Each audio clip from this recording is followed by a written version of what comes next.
વાત હા, એટલે લોકોને જો પ્રત્યક્ષ નજરે જોવું ને એ બહુ મોટી વાત છે. કોઈ પણ વાત જયારે તમે પોતાની સગી આંખે જોવો છો ને ત્યારે તમારો કોન્ફિડન્સ લેવલ વધી જાય છે. આ મનોવૈજ્ઞાનિક બાબત છે. તમને એમ કહીએ કે ભાઈ અમેરિકામાં આવું છે તો એમ થાય કે હશે નહીં હોય, શું હોય, રામ જાણે. પણ જયારે તમે જુઓ છો ત્યારે તમને પાવર આવે છે, તમારી અંદર એક કોન્ફિડન્સ આવે છે, આત્મવિશ્વાસ આવે છે, બીજું વિઝન આવે. તમે કોઈ સારી વસ્તુ નજરે જોવો ને તો તમને એમ થાય કે આવું તો હોવું જોઈએ, આવું થવું જોઈએ.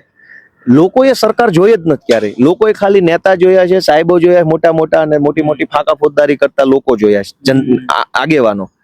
લોકોએ એકચ્યુઅલ સરકાર જ ક્યાં જોઈ છે? સરકાર આની અંદર છે. બિલકુલ.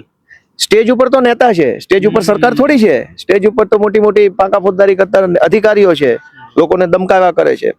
તો લોકો જયારે પ્રત્યક્ષ રીતે પોતાની જાતે જયારે આ બધું જોવે છે ત્યારે એની અંદર એક વિઝન આવે છે કે ઓહો, આપણે જે બટન દબાવીએ છીએ એનાથી અહીંયા શું થાય છે, અહીં કોણ બેસે છે, ક્યાં બેસે છે, કેવું બોલે છે, શું બોલે છે, કેવા નિર્ણયો છે. હવે તો ઘણા મહિલાઓ જાગૃત થયા છે. જ્યારે મેં પ્રશ્ન કર્યા તો એમણે ફટફટ જવાબ આપવાની શરૂઆત કરી દીધી છે અહીંયા. તો આ જગ્યાની તાકાત જ એ છે ને કે આ જે વ્યક્તિ આને નજરે જોઈ લેશે એનામાં હિંમત આવી જશે, એનામાં વિઝન આવી જશે. તો હું તો એ જ કહું છું ને, આખા ગુજરાત કેમ ભાઈ આવું છુપાઈને રાખો છો?